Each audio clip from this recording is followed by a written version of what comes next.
Às 3 da manhã, o tempo parou. Não houve grito, nem aviso. Apenas o som metálico de uma lâmina cortando o ar e a respiração trêmula de quem percebe, tarde demais, que algo dentro de si acabou de quebrar. Meu meio-irmão me esfaqueou naquela hora em que o mundo dorme, quando até os relógios parecem cansados. A dor veio como um trovão, mas o que mais me feriu não foi o golpe. Foi o olhar dele. Frio, quase vazio, como se eu fosse apenas uma lembrança a ser apagada. Lembro do sangue se misturando ao piso frio, formando desenhos que pareciam querer me contar uma história antiga. A casa estava mergulhada num silêncio estranho, pesado, quase cúmplice. Quando meus pais chegaram, pensei que o horror acabaria. Pensei que a dor deles seria a minha salvação. Mas eles riram. Riram baixo, com aquele riso nervoso e curto que tenta esconder o medo. Riram como quem se recusa a acreditar. E de repente, eu percebi. Naquela casa, a verdade sempre foi uma piada. O tempo passou lento. A sirene da ambulância parecia distante, como se viesse de outro mundo. Eu sentia o gosto metálico na boca, o cheiro de ferro, o frio do chão grudando na pele. Cada piscada era uma luta para não sumir de vez. Naquele instante, entendi o que é estar sozinho. Não no sentido comum da palavra, mas no silêncio absoluto de quem percebe que ninguém vai te salvar. Depois vieram os hospitais, as perguntas, os olhares desconfiados. Foi um acidente? Eles perguntavam. Brincadeira que deu errado? Insinuavam. Como se a verdade fosse algo inconveniente demais para ser dita. Eu queria gritar, mas a dor tinha roubado até isso de mim. As pessoas olhavam para mim e viam um corpo machucado, mas ninguém enxergava o que realmente sangrava. O abandono, o riso cruel, o vazio entre nós. Nos dias seguintes, a casa virou um campo minado. Cada palavra era um disparo. Meu meio-irmão andava pelos corredores como se nada tivesse acontecido. Os meus pais continuavam agindo como se eu fosse a culpada por ter manchado o chão com o meu próprio sangue. Era um teatro. E eu era o papel que ninguém queria interpretar. As noites se tornaram longas demais. Eu fechava os olhos e via tudo de novo. O corte, o olhar, o riso. A cada madrugada, o mesmo relógio marcava 3 horas, como se o tempo tivesse ficado preso naquela cena. E talvez tenha ficado. Talvez parte de mim ainda esteja lá, no chão frio, esperando que alguém diga que tudo vai ficar bem. Mas o mundo real não é um filme de redenção. A justiça não chega com música de fundo, nem com aplausos. Ela chega devagar, em papéis timbrados, em vozes cansadas, em promessas de que, dessa vez, vai ser diferente. Eu ouvi essas promessas tantas vezes que comecei a duvidar de mim mesma.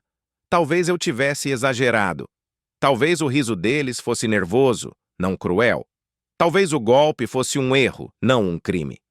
É assim que a dúvida se infiltra. Lenta, venenosa, mortal. Mas uma parte de mim se recusava a esquecer.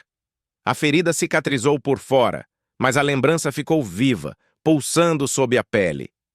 Eu sabia que um dia a verdade teria que sair, não pelos meus lábios, mas pelo peso do que foi feito. E quando esse dia chegasse, ninguém mais riria. Foi assim que tudo começou, com sangue, silêncio e riso. Uma combinação tão absurda que parecia ficção, mas não era. Era a minha vida. E eu estava prestes a descobrir que a justiça, quando enfim desperta, não pede licença para entrar. Ela apenas chega, fria, inevitável, e muda tudo. Antes da lâmina, existia o silêncio. Aquele tipo de silêncio que não vem da paz, mas do medo. Cresci numa casa onde o som das vozes era sempre mais alto que o som do amor. Meu pai era o tipo de homem que confundia a autoridade com a ausência. Minha mãe, o tipo de mulher que sorria demais para esconder o que não podia dizer. E o meu meio-irmão? Ele sempre foi o reflexo distorcido de tudo isso.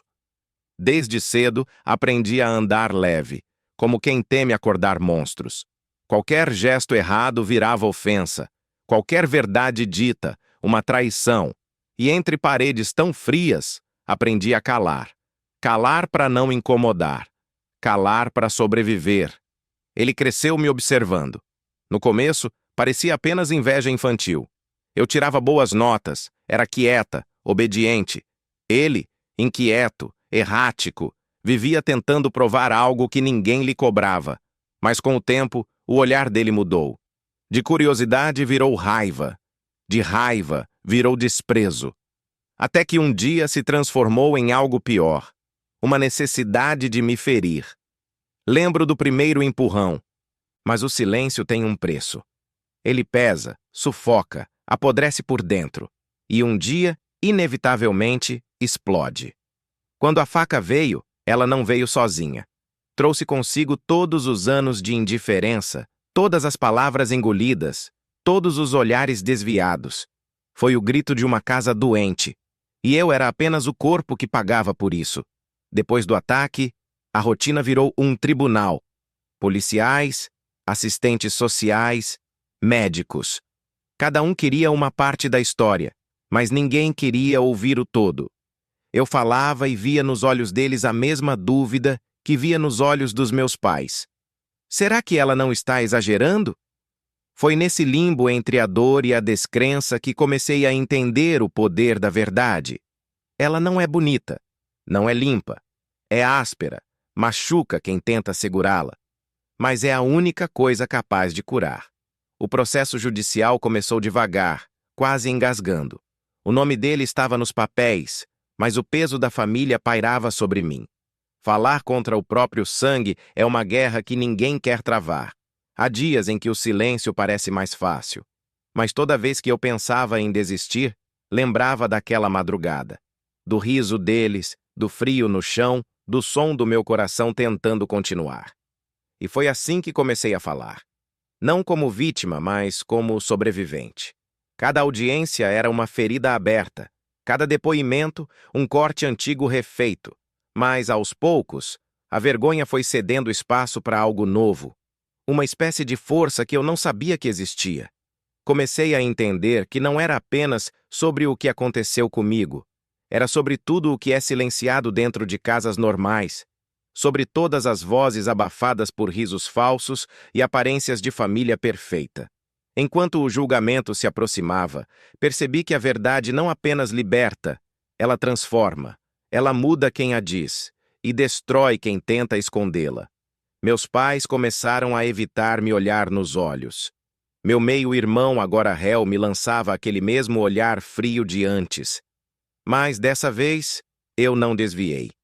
Havia algo diferente em mim. Eu não era mais a menina do chão frio. Eu era a mulher que sobreviveu ao silêncio. O dia do julgamento amanheceu cinza. O tipo de céu que parece prever o que vem pela frente. Eu me olhei no espelho antes de sair e, pela primeira vez em muito tempo, vi alguém que não reconhecia. Não a menina ferida, mas a mulher que havia aprendido a respirar, mesmo com o peito cheio de cicatrizes. A faca tinha cortado carne, mas o silêncio tinha cortado mais fundo. E agora, ali, diante do espelho, eu me preparava para cortar o silêncio de volta. O tribunal era frio, com cheiro de papel e medo. As paredes brancas pareciam observar tudo, como testemunhas silenciosas de histórias que ninguém queria ouvir. Quando entrei, o burburinho parou. Meus pais estavam lá, sentados lado a lado, as mãos entrelaçadas, os rostos duros como pedra. Ele também estava, meu meio-irmão, vestido com a mesma calma arrogante de sempre. O olhar dele me atravessou como se nada tivesse acontecido, como se eu ainda estivesse caída no chão daquela madrugada. A voz do juiz soou firme, quase distante. O som do martelo ecoou como o início de uma música que eu esperava há anos. Testemunhas, advogados, perguntas. As palavras se empilhavam, pesadas. Cada uma delas trazia à tona um pedaço do que tentaram esconder. E enquanto os outros falavam, eu só pensava em uma coisa. Quando chegasse a minha vez, eu não tremaria. Quando o juiz me chamou, o tempo pareceu parar. O som dos passos até o centro da sala foi o som do meu próprio coração. Senti o peso dos olhos sobre mim. alguns curiosos, outros céticos. E então comecei a falar. Minha voz saiu trêmula no início, mas ganhou força a cada frase. Falei da casa fria, dos risos falsos, das noites em silêncio. Falei da dor de ser desacreditada por quem deveria proteger. Falei do golpe, da madrugada, do sangue e do riso deles, o riso que se tornou o som mais doloroso da minha vida. Enquanto eu falava, percebia o desconforto crescendo nas expressões. Meu pai desviava o olhar. Minha mãe chorava, mas não por arrependimento. Chorava porque a fachada da família perfeita começava a ruir. E ele, meu meio-irmão, apenas me encarava. Frio. Como quem sabe que perdeu, mas ainda se recusa a admitir. Quando terminei, o silêncio que tomou o tribunal não era o mesmo que me acompanhava a vida toda. Aquele silêncio tinha outro peso, o peso da verdade. Pela primeira vez, ninguém riu. A promotora então leu os depoimentos, os laudos, as evidências. Cada palavra era uma martelada no muro de negação que eles construíram por anos. Eu observava tudo de longe, tentando conter o tremor nas mãos. Mas dentro de mim, algo queimava. Não era raiva. Era justiça pedindo para respirar. O advogado de defesa tentou inverter as coisas, como sempre fazem. Disse que eu tinha inventado, que era emocionalmente instável, que o ataque fora um acidente doméstico. Eu ouvi tudo calada, mas o juiz observava atentamente, cada detalhe, cada contradição. E então, quando ele me perguntou o que eu sentia ao... Sinto que, pela primeira vez, alguém está ouvindo. Houve um silêncio. Um daqueles que falam mais do que qualquer palavra. E naquele instante, algo mudou no ar. Eu soube que, independentemente da sentença, eu já tinha vencido. Porque a verdade, uma vez dita, nunca mais volta a dormir. Horas depois, o veredito foi anunciado.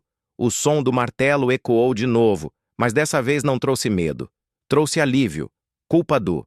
A palavra atravessou a sala como uma lâmina de luz. Meus pais baixaram a cabeça. Meu meio-irmão não disse nada. E eu apenas fechei os olhos e respirei. Não havia aplausos, não havia música. Só o som do meu próprio coração, batendo firme como se dissesse: acabou. Mas no fundo eu sabia. Aquilo não era o fim. Era o começo do que viria depois. O começo de uma nova forma de existir, de uma vida que, pela primeira vez, seria realmente minha. O som do martelo ainda ecoava na minha cabeça quando tudo pareceu ficar em câmera lenta. As pessoas se levantavam, cochichavam, apontavam. O juiz recolhia seus papéis, os advogados se entreolhavam com expressões calculadas. Mas para mim, tudo estava longe, distante, como se eu estivesse assistindo a uma cena que não me pertencia mais. Meus pais continuavam sentados imóveis. O riso deles, aquele que me assombrava desde a madrugada do ataque, parecia finalmente ter morrido. Não havia mais ironia nem incredulidade.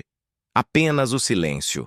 O mesmo silêncio que um dia me destruiu, agora pairava sobre eles como uma sentença invisível. Meu meio-irmão, algemado, virou o rosto pela primeira vez. O olhar dele era o mesmo, frio, vazio, sem arrependimento. Mas havia algo novo, algo que eu nunca tinha visto. Medo.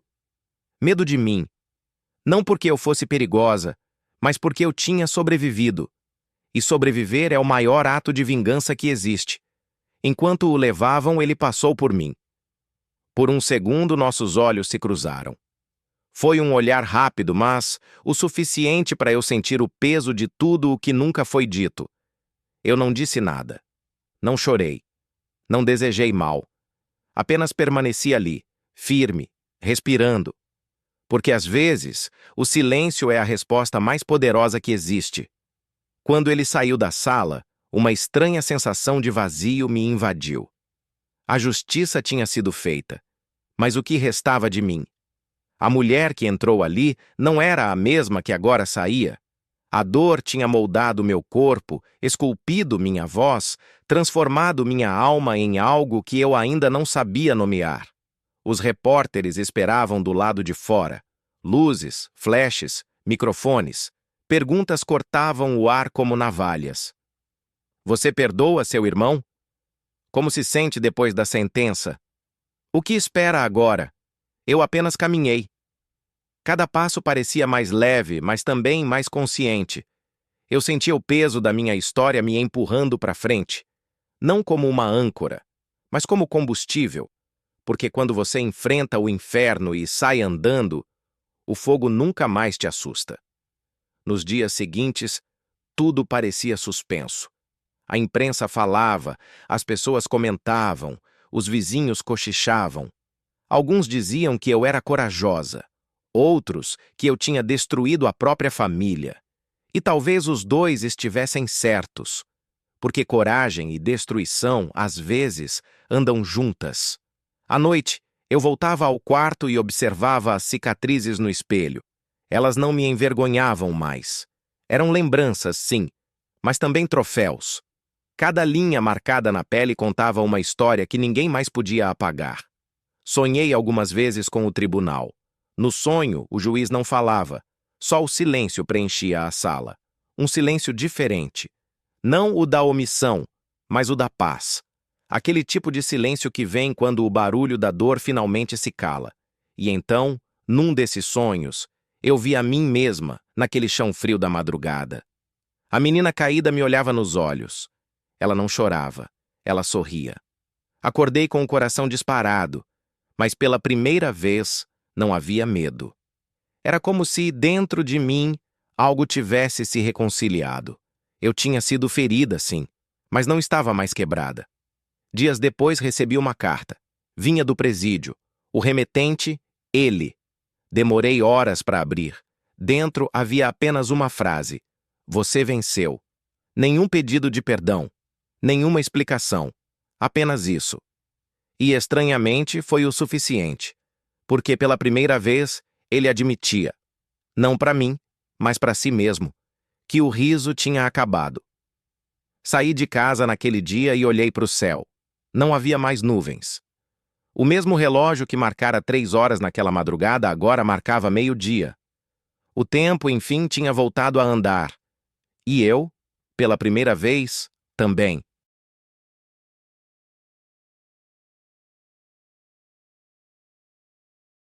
Depois do veredito, o tempo pareceu parar.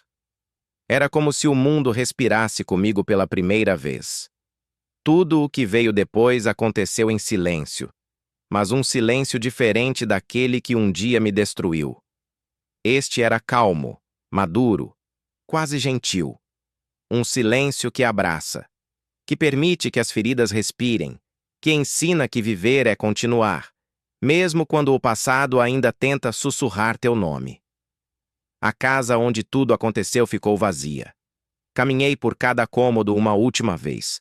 Toquei as paredes, senti a textura fria, percebi o quanto aquele lugar parecia menor, talvez porque eu tivesse crescido. Fechei a porta sem olhar para trás.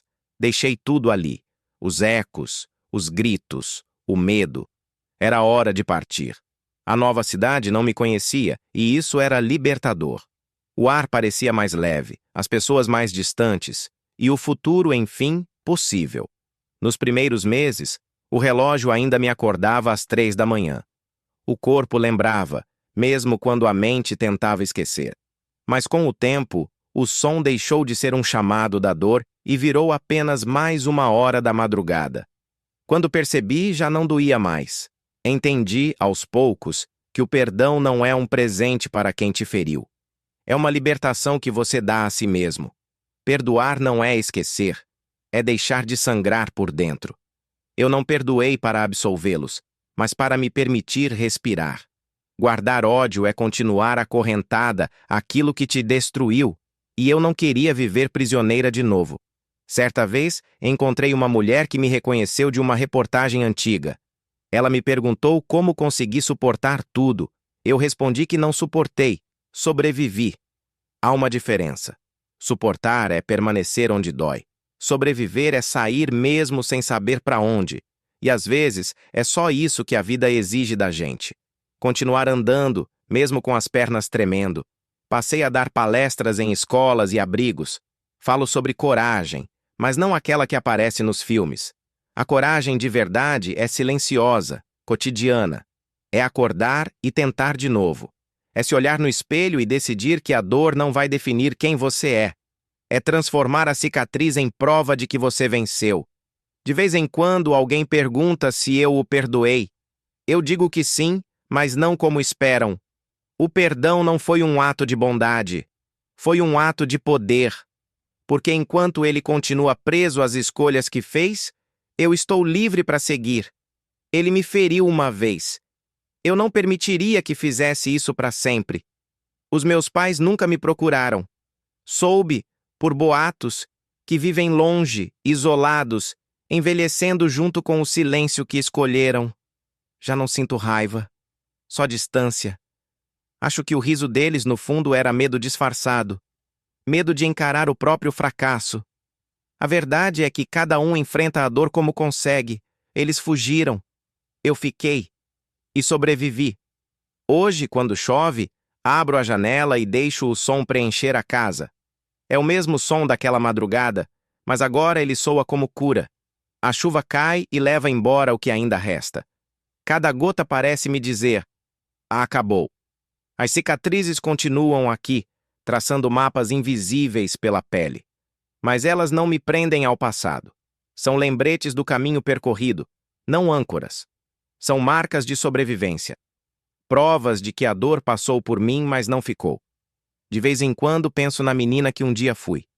A menina caída no chão frio, acreditando que aquele seria seu último suspiro. Gostaria de dizer a ela que tudo valeria a pena.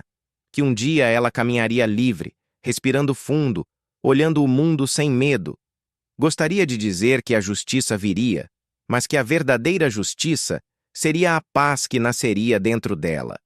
Hoje, quando me perguntam o que aconteceu depois, respondo apenas: eu vivi. Porque sobreviver já é um milagre, e viver, depois de tudo, é uma revolução. A vida continuou, e desta vez, ela é só minha.